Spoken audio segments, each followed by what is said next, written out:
રહ્યા છો નિર્માળ ન્યૂઝ અને નિર્માળ ન્યૂઝના ખાસ કાર્યક્રમ ટુ ધ પોઈન્ટમાં આપની સાથે હું છું ધર્મી નકો। દર્શક મિત્રો, આજના કાર્યક્રમમાં ખાસ કરીને વાત કરવી છે રાજકોટ ખાતેથી જે વિડીયો સામે આવ્યો છે, જેમાં ભાજપના ઉપાધ્યક્ષ છે સોમાભાઈ ભાલિયા કે જેમને હાલમાં જ આ જવાબદારી મળી છે અને તેમનો એક વિડીયો વાયરલ થયો છે, જેમાં એ વાસામાં સાકળ ઝીકતા નજરે પડ્યા છે, ધૂણતા નજરે પડ્યા છે।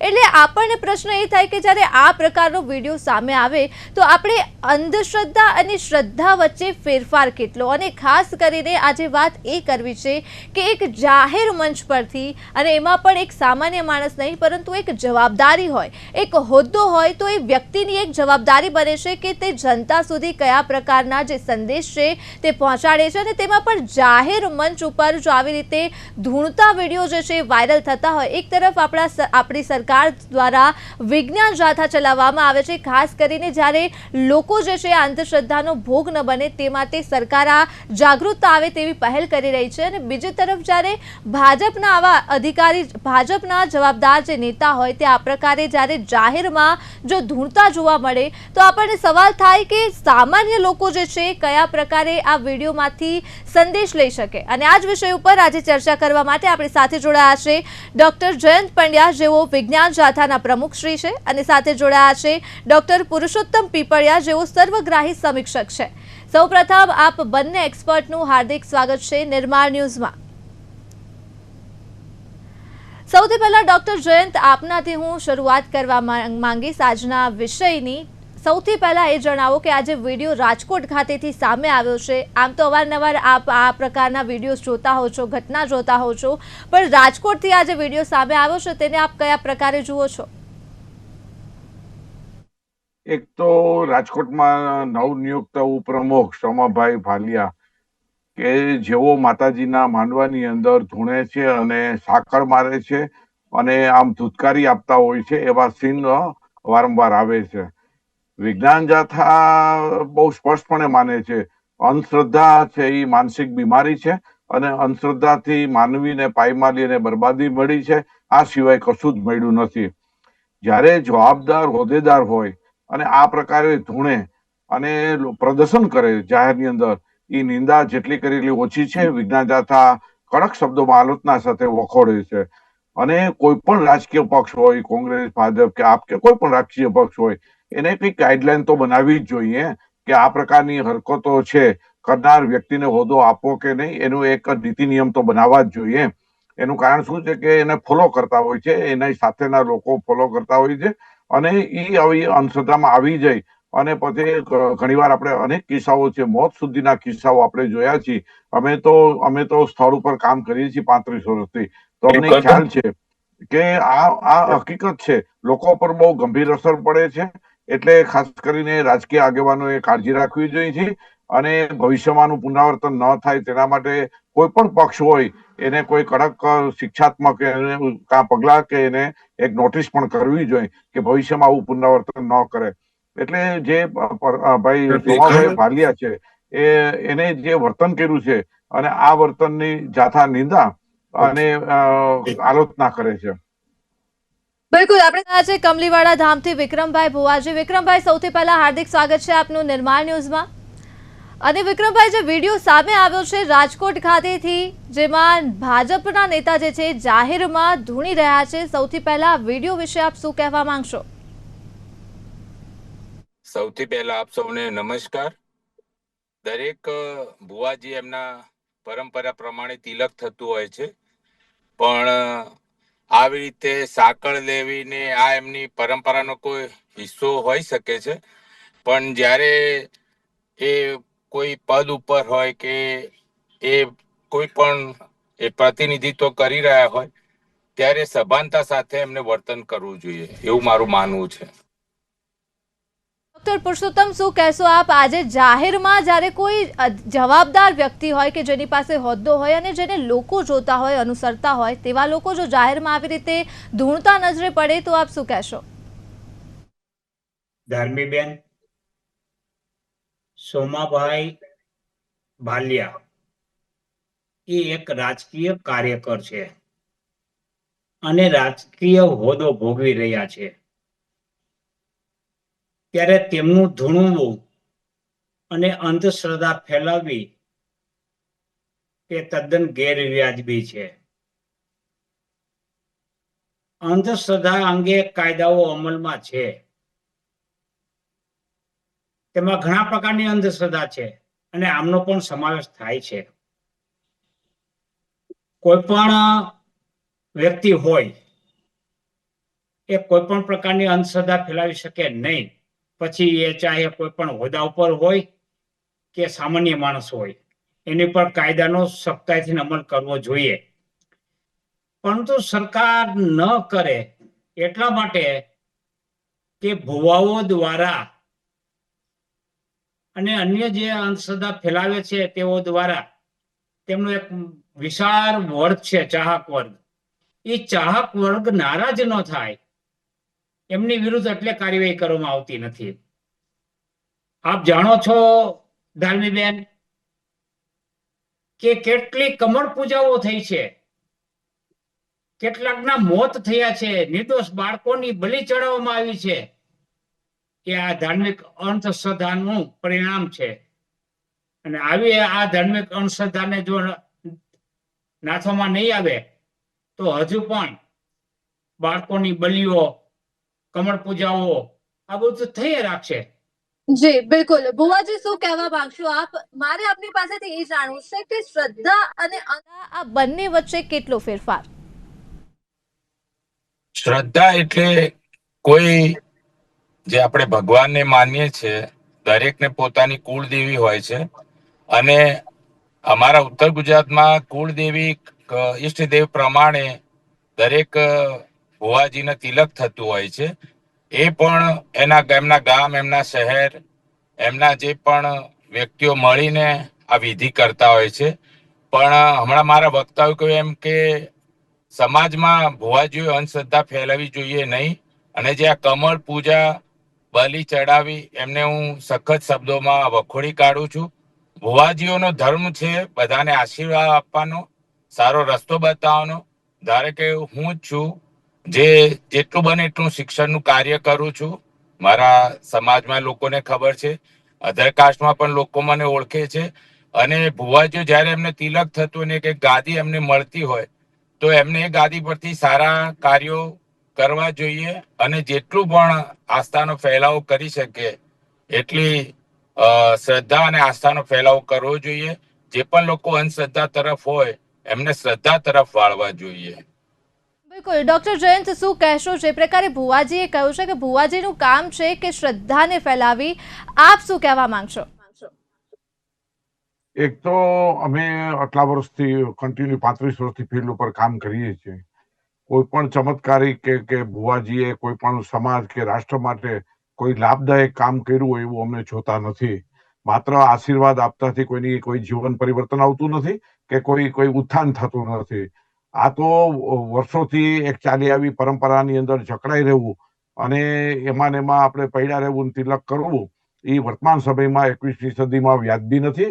આપણે ચંદ્ર મંગળ ઉપર વસવાટની તૈયારી કરીએ છીએ ત્યારે હજી તમે આવા ભુવાની ચુંગાલમાં અમુક ભૌતિક વર્ગ છે એ તો સમયાંતરે બુદ્ધિપૂર્વક વિચાર કરી, વિવેક બુદ્ધિ રાખી અને એમાં ચુંગાલમાં આવતો નથી. પણ નાનો વર્ગ છે જે અશિક્ષિત છે તે આવી અને આંધળું અનુકરણ કરતા હોય છે અને બરબાદી નોતરતા હોય છે.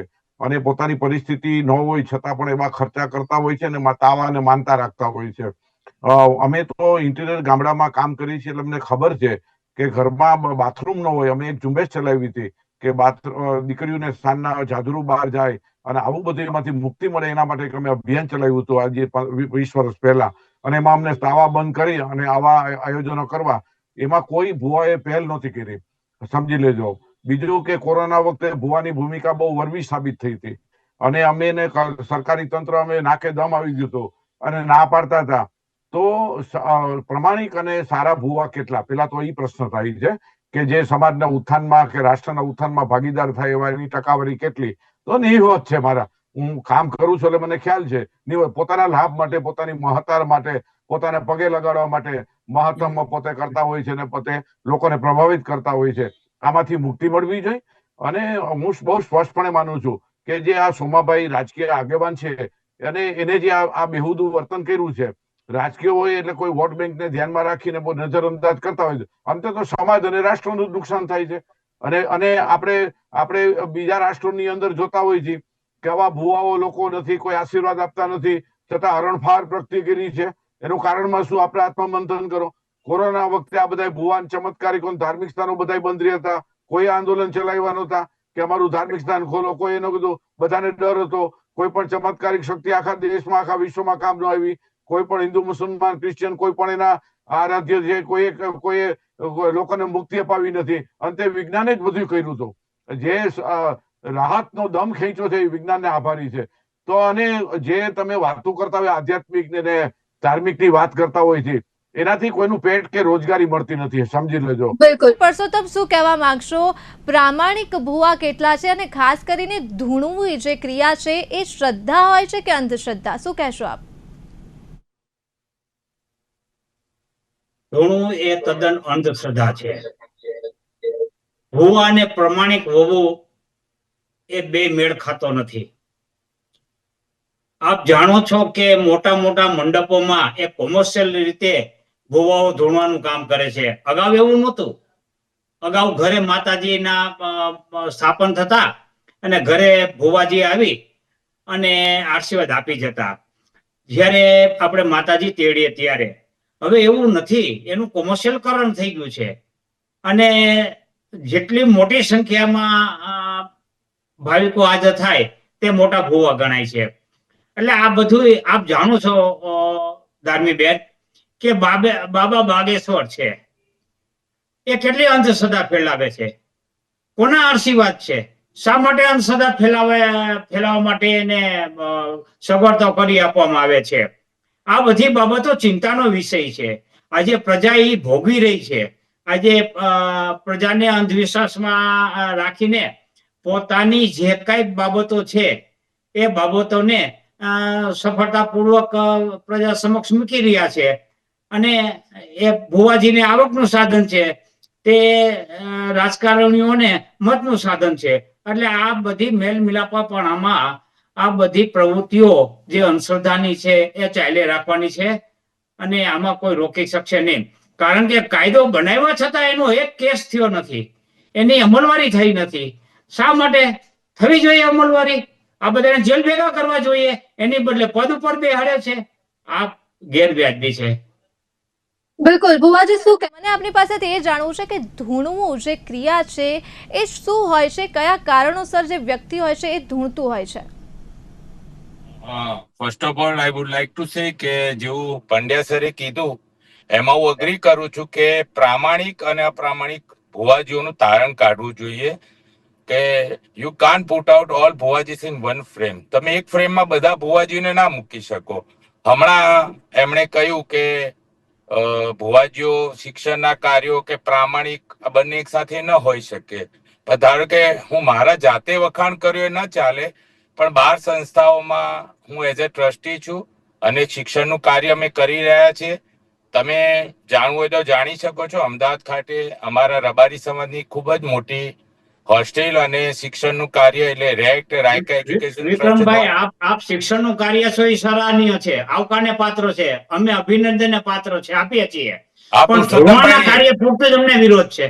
આ પુરુષોત્તમભાઈ થેન્ક યુ. પણ મારું કહેવાનું મતલબ એ જ છે કે બધા ભુવાજીઓને એક ફ્રેમમાં આપણે ફિટ ન કરી શકીએ. I am not illiterate one, I am double graduate. પણ આ મેં તમને પહેલા કીધું ને કે પરંપરા હોય છે કે ભાઈ કે કોઈ બી કુળદેવી હોય કે ઈષ્ટદેવ હોય એના ભુવાજી હોવા. અમારા ઉત્તર ગુજરાતમાં, સૌરાષ્ટ્રમાં, સુરેન્દ્રનગરમાં એક પરંપરા છે. રબારી સમાજ હોય કે અન્ય માલધારી સમાજો કે હવે તો પટેલ સમાજોમાં પણ થઈ ગયું છે કે એનું એક તિલક કરીને ભુવાજીનો એક ગાદીપતિ બનાવતા હોય છે. પણ મેં પહેલા જ કીધું એમ કે ભુવાજીઓએ પોતાનું કાર્યક્ષેત્ર શું બનાવવું એમને નક્કી કરવાનું છે. અને જ્યારે કે પંડ્યા સર કાર્ય કરી રહ્યા છે કે જે અંધશ્રદ્ધા ફેલાવતા હોય કે જે બલિ ચડાવતા હોય કે ખોટા દોરા ધાગા કરીને પૈસા પડાવતા હોય, એ દરેક ભુવાજીઓ કે દરેક કાર્ય કરતા હોય એ લોકોને સંપૂર્ણપણે વખોડી કાઢું છું એમ. બિલકુલ. મારો સવાલ એ છે કે ધૂણવું જે ક્રિયા છે એ કયા કારણોસર વ્યક્તિ ધૂણતો હોય છે? મારે આપની પાસેથી એ જાણવું છે. હું વાત આપી દઉં છું, વિક્રમભાઈનો જવાબ હું આપી દઉં છું. એક તો ખાસ કરીને ધૂળવું છે એ ખાસ કરીને સાયટારિક મનોચિકિત્સક ભાષાની અંદર એ માનસિક બીમારીનો ભાગ છે. એમાં જુદા જુદા પ્રકારના માનસિક રોગો લગભગ 36,000 જેટલા માનસિક રોગોની વ્યાખ્યામાં આવે છે. અમે એનો અભ્યાસ કર્યો છે. કોઈને માની લો કે ભાદરવા મહિનાના શ્રાદ્ધ પક્ષ ચાલતો હોય અને એ પડી જતા હોય તો અમે આવું બધું અમે રૂબરૂ જઈને અમે એનું નિરાકરણ કર્યું છે. એ તો બીજા પાંચમનો દિવસ આવે શ્રાદ્ધનો ત્યારે જ પડી જાય ને એવું હરકત થતી હોય એના અમે સંશોધન કર્યું છે. ડિસઓર્ડર એટલે કોઈ એની હારે વાત કરે છે મોટા અવાજે, એને ભગવાનનો અનુભવ થાય છે, એને માતાજી સવારના જગાડે છે, આવી બધી ક્રિયા છે માનસિક રોગની વ્યાખ્યામાં આવે છે. કોઈને વાજિંત્ર વાગે, કોઈને પાણીનો છંટકાવ કરે, કોઈને શ્લોક બોલે, આ બધું છે જેનેટિક સંસ્કારને કારણે. અને માની લો કે જે કોઈ વર્ગ છે એને માનતો હોય એને ફોલો કરતો હોય છે ને જેનેટિક સંસ્કારમાં આપોઆપ આવી જતું હોય છે. 5 પેઢીના સંસ્મરણ છે એ એમના ગ્રહિત રહેતા હોય છે. એટલે એને આવું કોઈ પણ શ્લોક બોલે, પાણી છાંટે કે સંક્રાંતિની સ્તુતિ બોલે ત્યારે એ ધૂણવા મળે છે, એનું શરીર એના કાબુ. પણ એ એક માનસિક દર્દીના વ્યાખ્યામાં જાથા જુએ છે, નહીં કે માતાજીના ભક્તની વ્યાખ્યામાં જોવે છે. અને બીજા લોકો એને માતાજીના ભક્ત તરીકે લે છે અને લોકો ઉલ્લુ બને છે અને લોકો એના ભોગ બને છે. હકીકતની અંદર મેં અનેક જે ભુવા હતા, બીમાર હતા, એના બધાને સાજા કર્યા છે. જે ઢોંગી હતા અને ખોટે ખોટે વેપારીકરણથી લોકોને ધૂતવાનું જ કામ કરતા હતા એને ગમે એટલી દવા કરો તો એ સાજા ન થાય કારણ કે એ ઢોંગી છે. આવી બધી હકીકત છે. ધૂણવું એ માનસિક રોગની વ્યાખ્યામાં આવે છે. ધૂણવું છે એ જેનેટિક સંસ્કારના વારસાગતમાં આવે છે. ધૂણવું છે એના 36,000 માંથી કયો રોગ લાગુ પડે છે એ એના બિહેવિયર ઉપરથી નક્કી કરવામાં આવે છે. એટલે ધૂણવું કે મુસલમાનની અંદર સવારી આવી, આ બે એક જાતનું ડીંડક ને ધતરીંગ સિવાય કશું જ નથી. ડોક્ટર પુરુષોત્તમ, શું કહેશો આપ? ખાસ કરીને મારે આપની પાસેથી એ જાણવું છે કે આજે ધૂણવાને લઈને ડોક્ટર જયંતે તો કહ્યું છે, આપનું શું માનવું છે? આ પ્રક્રિયાથી લોકો ઉપર કયા કયા પ્રકારની અસર થાય છે? હું ડોક્ટર જયંતભાઈ સાથે એકદમ સહમત છું. માતાજી ના ભુવાઓ હોય છે એ આપણી વૈદિક પરંપરાગત ભુવાઓ હોય છે, એની સામે ઇનકાર નથી અને એમાં કોઈ વાંધો પણ નથી. ઘરે માતાજીને તેડવામાં આવે ત્યારે પણ ભુવાને આપણે બોલાવીએ છીએ. આપણે માતાજીના મઢે જાય છીએ ત્યારે પણ આપણે ભુવાને બોલાવીએ છીએ. એટલે સારા કાર્ય માટે આપણે ભુવાને બોલાવીએ છીએ. પણ એમાં ચમત્કાર કે એવું કઈ હોતું નથી. એ માત્ર ચૂંદડી ઓઢીને આશીર્વાદ આપે છે. અહીંયા વાત છે જે ભુવાઓ ચમત્કાર કરે છે, જે ભુવાઓ અંધશ્રદ્ધા ફેલાવે છે, જે હાકરો ખાય છે, આ બધા એની બધી ટેકનિકો હોય છે. જે નેફામાંથી ને પ્રસાદીના પેડાઓ કાઢે છે, આવું બધું ધતિંગો હાલે છે.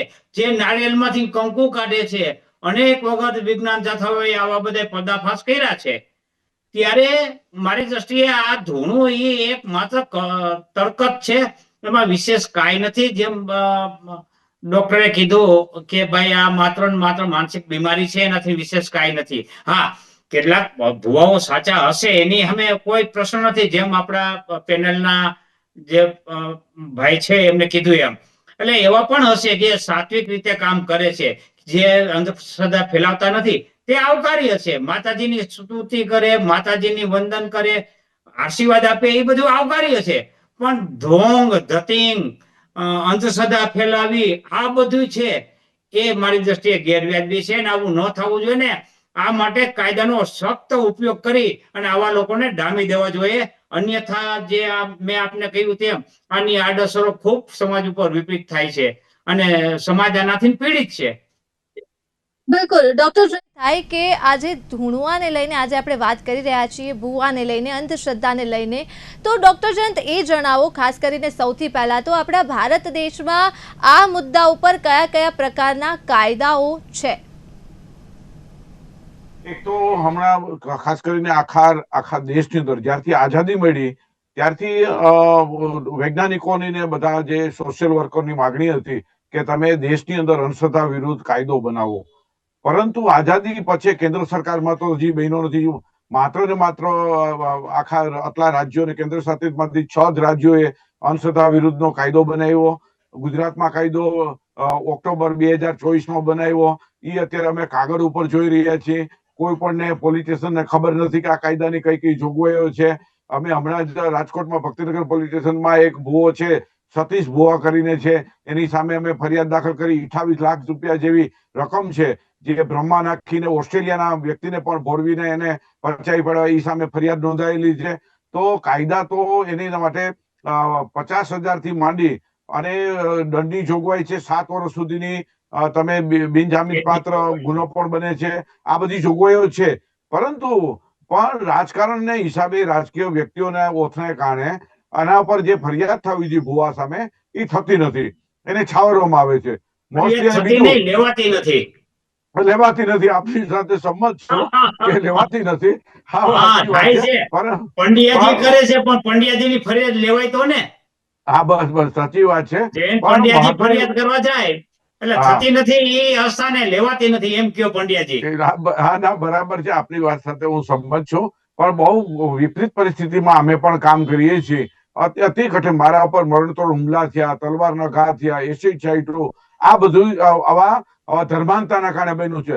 અમે આખા ભારતમાં અમને બધાને આ ન્યૂઝ દ્વારા તમને જણાવતા તમે એમ આશ્ચર્ય થાય. અમે જયારે ચાલુ કર્યું ને ત્યારે અમે 400 જિલ્લામાં ચાલુ કર્યું અને એક મુવમેન્ટ બહુ જોરદાર કરી. સરકારે અમને એટલું ફંડ પણ આપ્યું જે તે વખતે 91-92માં. ત્યાર પછી 400 માંથી અત્યારે વર્તમાન સમયમાં હું એક જ ટેકો આખા ગુજરાતનું એકમ. બાકી બધાએ માથે હુમલા થયા, બોર્ડ ઉતારી નાખ્યા, દાદાગીરી ભુવા લોકોએ કરી, હવે ધર્માન લોકોએ તાંત્રિક મુંજાવો રહે. તો એ બિચારા બધા કામ કરતા હતા, એટલા નીડર ને આર્થિક નહોતા, તો એને બધા બોર્ડ અંકેલી અને ઘર પોતાનું હાચવીને બેસી ગયા. અત્યારે 400 માંથી એક પણ જિલ્લામાં કામગીરી ચાલુ નથી. માત્ર ગુજરાત એકમ જ કામ કરે છે. એટલે આમાં તો સાહસિકતા, આમાં મરણતોડ હુમલાનો ભય સતત ભય રહેતો હોય છે. વિરોધનો સામનો કરવા, જેનું ભલું કરવા જતા હોય એ જ આપણા પર હુમલો કરે. આવી બધી કામ કરવામાં આ અંધશ્રદ્ધાને દૂર કરવું બહુ કઠિન કામ છે. આપનું માધ્યમ એટલું કામ કરે છે, જાગૃતતા કરે છે, હું તમને અભિનંદન આપું છું. પણ બહુ કઠિન કામ છે, કારણ કે આનું વોટ બેંક મેઇન છે. આવા ધાર્મિક નેતાને પાસે માણસોના પછી એ જોવામાં આવે છે ત્યાં કેટલો સારો માણસ છે, પ્રમાણિક છે, નિષ્ઠાવાન છે, જોવામાં આવતું જ નથી. એ કેટલા વોટ આપી શકે એમ છે દાદાગીરીથી. આ ધ્યાનમાં આવે છે. તે ભારત દેશની અંદર અંધશ્રદ્ધાના કાયદા છે પણ કાગળ ઉપર છે, એટલું ખાસ માધ્યમ જાહેર કરું છું. અને એના સંબંધી ગુના દાખલ થતા નથી. આ પણ કડવી વાસ્તવિકતા છે. 1000માંથી 1 કેસ દાખલ થાય છે. આ ઘટના બહુ દુઃખદ છે.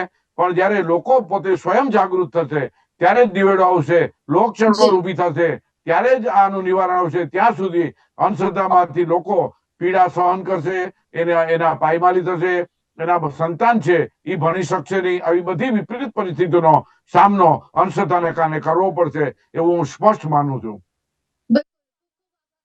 અમારી સાથે જોડાવા બદલ અને ખૂબ જ સુંદર ચર્ચા કરવા બદલ ફરી એક વખત આપનો આભાર.